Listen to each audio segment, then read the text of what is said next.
তুলে ভেতরে গেছে, ভেতরে নিয়ে যা, পুলিশ নিয়ে গেল। আরে ডাক্তারটাকে নিয়ে আনা একটা। আমি ডাক্তার আছি। বাবা হ্যাঁ শোন কি হলো আবার? বলছি ওনাকে একটা ফোন করলে হয় না? না এখন ওসব ফোন টোন করার ঝামেলা যাস না। এই সাত সকালবেলা ডাক্তার ফোন তুলবে কিনা তার ঠিক আছে, একদম সঙ্গে করে গিয়ে ডাক্তার ডেকে নিয়ে আয়। শোন তুই যা হাসপাতাল কেন? হাসপাতাল নিয়ে যাওয়ার কথা কেন বলছিস তোরা? হাসপাতালে কেন? হাসপাতালে নিয়ে যাওয়ার কথা। আমি যাবো তোদের সাথে। তোমার এই সমস্ত গুলো একটু থামাও দেখিনি, আর তোরা দাঁড়িয়ে থাকিস। ডাক্তার ডেকে নিয়ে যা। কি হলো দেখো। আরে শোন, এই শোন, দাঁড়া। তুই পেটে হাত দিয়ে আছিস কেন? তুই পেটে হাত দিয়ে আছিস কেন? তুমি শিগগির ছোট মামিকে গিয়ে ঘরে শুয়ে দাও না। তাড়াতাড়ি কেন আছে? আমার বাচ্চাটা, তোমার বাচ্চা ঠিক আছে, তুমি কেঁদো না উর্মিলা। আচ্ছা ঠিক আছে। না শোন, ওমা সাত সকালে আমার অনেকক্ষণে কথা বলিস না। ওরে বাবা, ও ঠাকুর দেখো। মা ভয় পাস না, মা ভয় পাস না। তোমার এই সান্ত্বনা বাক্য পরে শুনিও। আরে বাবা দিদি ভাই তো ঠিকই বলেছে, আগে বৌমাকে নিয়ে গিয়ে ঘরে গিয়ে শোও, তারপর দেখা যাবে। সুজন ধর না। আমার বাচ্চাটার কিছু হয়নি তো সুজন, আমার বাচ্চাটা কিছু হবে না, আমি আছি তো। তুমি থাকলেই বা কি হবে যদি কিছু একটা হয়ে যায়? আমার বাচ্চার যদি কিছু হয়ে যায় আমি কিন্তু মরে যাবো। তুমি এইসব নিয়ে ভেবো না, তুমি চলো ঘরে চলো আমার সাথে। এসব না তুমি আমাকে ছুঁয়ে বলো আমার বাচ্চার কিছু হবে না। কিচ্ছু হবে না। যে ভালো তার কখনো খারাপ হয় না। আর তুমি তো কারোর কোনো ক্ষতি করোনি, তাহলে এত চিন্তা করছো কেন? এসো আমার সাথে ঘরে, এসো তো, এসো। একদম তুমি আমাকে ছোবে না, একদম আমার গায়ে হাত লাগাবে না তুমি। আর যা কিছু হয়েছে সব কিছুর জন্য তুমি দায়ী, একমাত্র তুমি।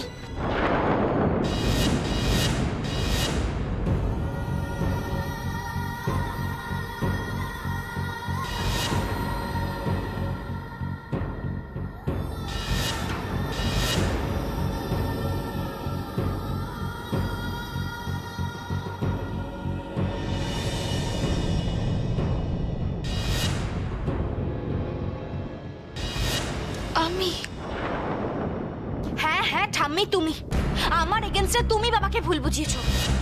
কি বোকার মতন কথা বলছিস মেঘলা? আমি কেন তোর বাবাকে ভুল বোঝাতে যাব? ও আচ্ছা, তাহলে কে বলেছে আমাকে বিয়ে দিয়ে দেওয়ার কথা? আমি বলেছি, সেটা তোর ভালোর জন্যই বলেছি। আমার ভালোর জন্য নাকি তোমরা শান্তি পাবে বলে? আমার বিয়ে দিয়ে আপদ বিদায় করে হাত ছেড়ে বাঁচবে বলে? মেঘলা, যা মুখে আসছে তাই বলে যাচ্ছিস না? মেঘলা, যা হচ্ছে তোর ভালোর জন্য। তোকে নিয়ে আমাদের অনেক আশা, অনেক আকাঙ্ক্ষা। মেঘলা, ছোটবেলা থেকে আমি ঠিক যেভাবে সৈকত আর ময়ূরকে ভালোবেসে বড় করেছি, ঠিক একইভাবে তোকে আমি ভালোবাসি মেঘলা। সেটা শুধুমাত্র তোমার স্বার্থের জন্য ঠাম্মি। মেঘলা, চেঁচিয়ে কোনো লাভ হবে না ঠাম্মি। যেটা সত্যি আমি শুধু সেটাই বলেছি। তোমার এই এত বড় প্রপার্টি দেখাশোনা করার জন্য একটু উত্তরসূরির দরকার ছিল, যে ঠিক তোমার মতো। আর তুমি অ্যাসেস করে দেখেছো যে দিভাই তার যোগ্য না, তাই জন্য তোমার ওই সো কল ভালোবাসা দিয়ে এন্ড কেয়ার দিয়ে আমাকে বড় করছো। That's all. শোনো ঠাম্মি, এইসব সেন্টু দিয়ে না কিচ্ছু হবে না। ব্যাপারটা খুব সিম্পল। তোমার আমাকে দরকার আর আমার তোমাকে।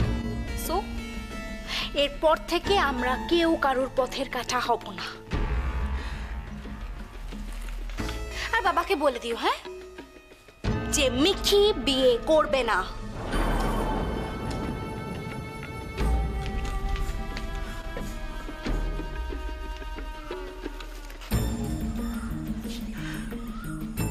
কেন বিয়ে করবি না মেঘলা? সেই প্রশ্নের উত্তরটা আমি তোমায় দেব না ঠাম্মি, সেটা সময়ই বলে দেবে। তুই যে পথ দিয়ে হাঁটছিস মেঘলা, সেখানে ঘোর অন্ধকার। এখনো সময় আছে, ফিরে আয়। ঠাম্মি প্লিজ, বারবার এক কথা বলে আমাকে বোর করো না তো। দিভাইকে পথে না বসানো পর্যন্ত আমার শান্তি নেই। তুই কেন আয়ুষের এত বড় ক্ষতি করতে চাইছিস মেঘলা? কি অন্যায় করেছে ও? মাঝে মাঝে তোমার ড্রামাটা দেখে না আমার ফাটাফাটি লাগে, বুঝলে তো? অসাধারণ লাগে। আমি তোমাকে আগেও বলেছি, আবারও বলছি, ওই মেয়েটা আমার মাকে আমার থেকে কেড়ে নিয়েছে। ওকে শাস্তি দেওয়ার জন্য কি এই কারণটাই যথেষ্ট না ঠাম্মি? তুই আমি শাস্তি দেওয়ার কে মেঘলা? শাস্তি দেবেন ওপরওয়ালা। ওপরওয়ালা? ওনারও তো টাইম কোথায় ঠাম্মি? ওকে আমার থেকে ভালো কেউ শাস্তি দিতে পারবে বলে তো আমার মনে হয় না। যাকে ছাড়ো, আমি বেরোলাম, আমার ফিরতে লেট হবে। মেঘলা, এখন বেরোস না। আর প্লিজ আমার কথাটা শোন, তুই যদি অগ্নির সাথে... প্লিজ ঠাম্মি, আমি এর আগেও তোমায় বলেছি আমরা কেউ কারোর পথের কাটা হব না। তাই জন্য আমি কোথায় যাচ্ছি, কেন যাচ্ছি, কি করছি সেই সমস্ত উত্তর আমি দেব না ঠাম্মি। ঠিক সময় মতো উত্তরগুলো পেয়ে যাবে, ততক্ষণ একটু পেশেন্স রাখো। হ্যাঁ মেঘলা, ঠাম্মি, আর আমার ফিউচার প্ল্যানিংটা না একটু বন্ধ রাখো প্লিজ। মেঘলা, মেঘলা, আমি কি তাহলে নিখিকে চিনতে ভুল করলাম? দুধ কলা দিয়ে কালসাপ পুষলাম আমি। কোন সর্বনাশের খেলায় মেতেছে ও। ওকে রক্ষা করুন গুরুদেব, মেয়েটাকে রক্ষা করুন আপনি। ঠিক হয়ে যাবে, ঠিক হয়ে যাবে, এক্ষুনি ঠিক হয়ে যাবে, চিন্তা করুন না। ঠিক করে ঠিক করে ঠিক করে আস্তে আস্তে আস্তে। আরে কেমন লাগছে এখন? হ্যাঁ কেমন লাগছে এখন? কেমন লাগছে? আরে বড্ড ব্যথা করছে। ব্যথা করছে এখন? ওই দেখো, এই মেয়ে আবার ওখানে মুখ শুকনো করে দাঁড়িয়ে রয়েছে। খাবো কামে এটাকে ওরম করে বললি? ও তো কিছু বলেনি তোকে, তাই না? না তুই পড়ে গেছিস, লেগেছে, আমরা সবাই জানি, আমরা তো দেখছি সবাই মিলে। তুই বলি ওকে এইভাবে কেন বললি? এই কষ্ট হচ্ছে তোর, এখন হয়েছে, এখন বোধ বুধ সব লোক পেয়েছে। ছাড়ো না মা, কি না কি বলেছে তাই নিয়ে এখন বলছো। দেখছো ওর পেটের ব্যথা কমছে না, তার মধ্যে এই তো হয়ে গেছে হয়ে গেছে হয়ে গেছে হয়ে গেছে। মামা, ও মা একটুখানি ধৈর্য ধর, এই তো ডাক্তারবাবু এক্ষুনি আসছে, সব ঠিক হয়ে যাবে, এত ভয় পাসনি। মা তুমি ভয় পেও না, ভয় পেও না বলছো। আমার তো টেনশন আর কিছু ভালো লাগছে না, এত ব্যথা করছে ওর। সেই কথা ওর সামনে বলছিস কেন তুই? হ্যাঁ তোরও কি জ্ঞান গমি লোপ পেলো নাকি? আমারই ভুল হয়েছে, ডাক্তার ডাকতে যাওয়ার আমার উচিত ছিল। এতক্ষণে ডাক্তার নিয়ে আমি চলে আসতে পারতাম। খুব কষ্ট হচ্ছে, একটু কমলো না?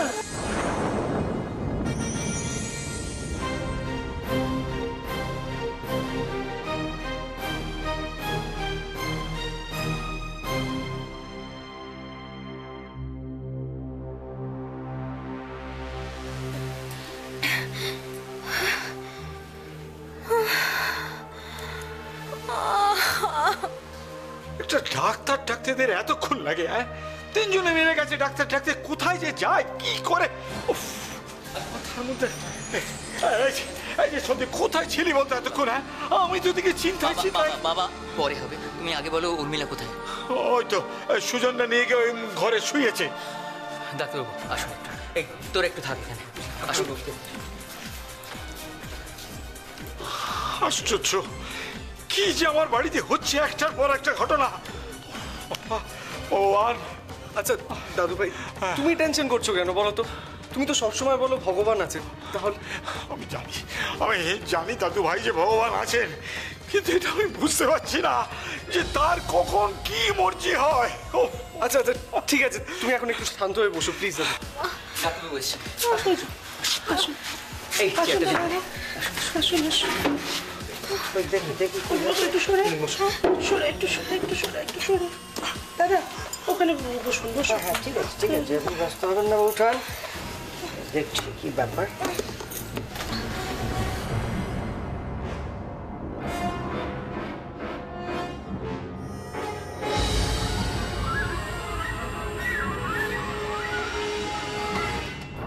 ডাক্তারবাবু ও ঠিক আছে তো?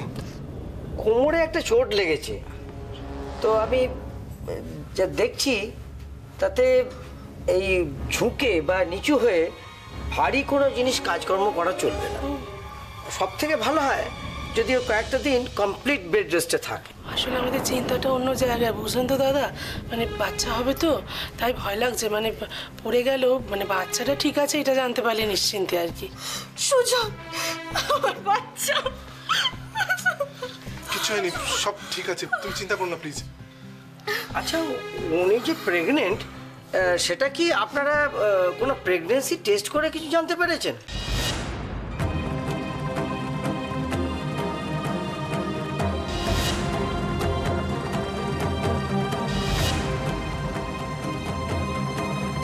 কেন বলুন তো? হ্যাঁ হ্যাঁ টেস্ট করানো হয়ে গেছে, রিপোর্ট আজই হাতে পাবো। ঠিক আছে, রিপোর্টটা আসুক। তবে আপনারা যতটা মনে করছেন যে শিওর হচ্ছেন যে উনি প্রেগনেন্ট, আমি কিন্তু অতটা শিওর হচ্ছি না। না না, আপনাদের অত টেনশন করার কিছু নেই। আমি জাস্ট ওকে একটু দেখেছি, যেটা দেখলাম সেটি বললাম আর কি। এটাতে ভুলও হতে পারে। হ্যাঁ, তবে রিপোর্টটা এলে পরে আমার কাছে একবার পাঠিয়ে দেবেন, সেই মতন আমি ওষুধটা লিখে আমি পাঠিয়ে দিচ্ছি। ঠিক আছে ভোটান, আমি আজকে আসছি, আপনি একদম চিন্তা করবেন না। ঠিক আছে, আসছি ভোটান। আসুন। সূর্য, এই নীল, আয় তো এদিকে। হ্যাঁ বাবা। শোন, এই টাকাটা নে, ডাক্তারবাবুকে এগিয়ে দিয়ে আয়, বুঝলি? ডাক্তারবাবু আসুন আসুন, এই ব্যাগটা নে, ব্যাগটা। ঠিক আছে ঠিক আছে অনেক ঠিক আছে ঠিক আছে, আসছি। আয়।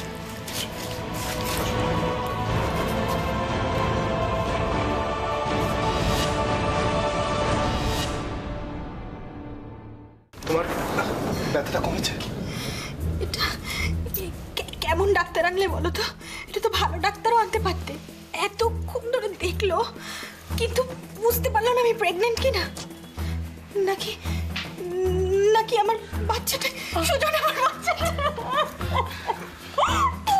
উর্মিলা, কিছু হয়নি।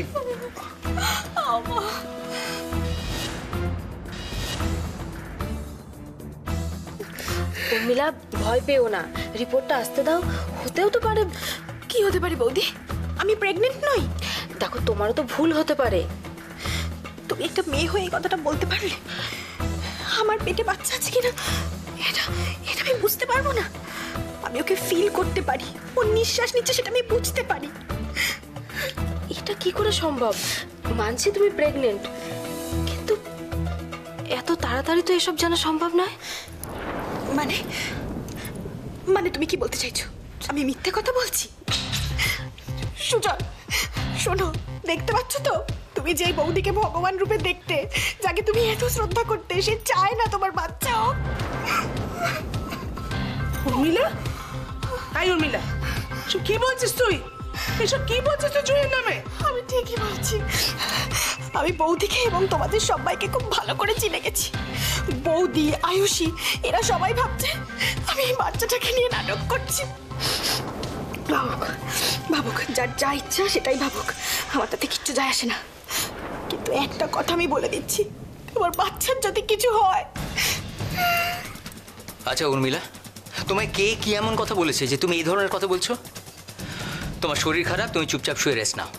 হ্যাঁ দাদা, সত্যি কথা বলতে যেমন কষ্ট হয়, মেনে নিতেও ঠিক একই কষ্ট হয়, যেমন আমার হচ্ছে। যখন আমি দেখছি আপনারা সবাই আমাকে কি নজরে দেখেন। আচ্ছা, আপনার কি মনে হয় আমি পেটে বাচ্চাটাকে নিয়ে মিথ্যে কথা বলছি? উর্মিলা প্লিজ, তুমি চুপ করো। তুমি জানো না, ওরা তো বুঝতে পারছে না সন্তান হারানোর ব্যথা কাকে বলে। দেখো উর্মিলা, আমি তোমাকে কষ্ট দেওয়ার জন্য। প্লিজ মামি, একটু চুপ করো।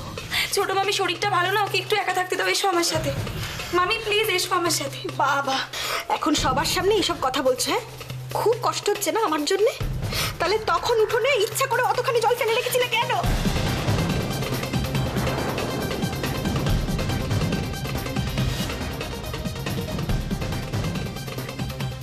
উর্মিলা, তোমার শরীর খারাপ হতে পারে, কিন্তু আমার তো মনে হচ্ছে তোমার শরীর খারাপের সাথে সাথে মাথাটাও খারাপ হয়ে গেছে। আয়ুষী, আয়ুষী কেন তোমার ক্ষতি করতে যাবে? শুধু আমার ক্ষতি? যে নিজের সর্বনাশ করতেও দুবার ভাবে না, সে আবার অন্যের জন্য কি ভাববে?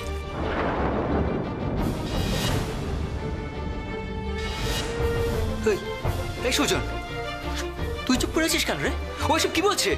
ওকে বোঝা তুই, তুই কিছু তো বলবি। প্লিজ দাদা, তোরা এখান থেকে চলে যা, আমাদের একটু আমাদের মতো থাকতে দে।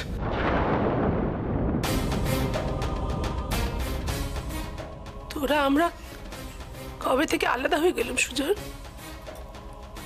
এ হঠাৎ কি হলো তোর?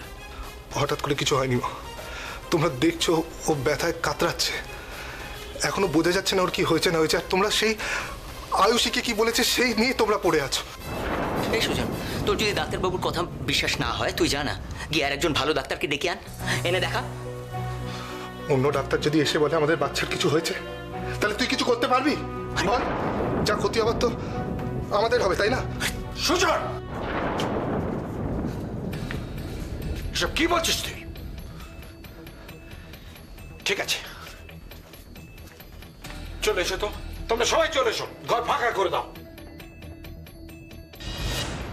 শুধু ঘর কেন, এই মৈত্র বাড়িটাই পুরো ফাঁকা করে ছাড়বো আমি। আমি তো কিছুতেই বুঝতে পারছি না এসব এসব কি বলছে ওরা, এসব কেন বলছে? আমরা কি ওদের শত্রু নাকি? আশা করি ওদের টেনশনটা কাটলে ওরা সেটা বুঝতে পারবে। চলো, এখানে দাঁড়িয়ে থাকে লাভ নেই মা, চলো। সুজন, আমি তোমাকে একটা কথা পরিষ্কার করে বলে রাখছি, যদি ভাগ্যের জোরে আমার এই বাচ্চাটা বেঁচে যায় তাহলে কিন্তু এই আতঙ্ক নিয়ে আমি এ বাড়িতে থাকবো না, বলে রাখলাম।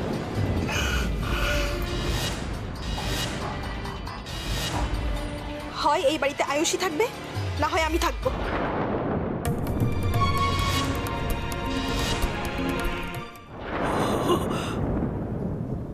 ওইসব কি বলছে সুজন?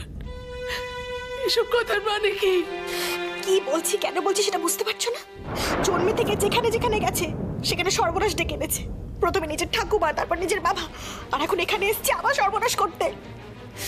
আমি এখন বুঝতে পারছি, হাড়ে হাড়ে বুঝতে পারছি সবাই ওকে কেন এত অপয়া বলে। চুপ করো উর্মিলা, একদম চুপ। তখন থেকে দেখছি যা মুখে আসছে বলে যাচ্ছ তুমি। তোমার যদি সত্যি লেগে থাকতো না তুমি এত বাজে বাজে কথা বলতে পারতে না। তুমি আমাদের থামিয়ে নিজে কেন মাথা গরম করছো? চলে এসো। দাঁড়াও, দাঁড়াও।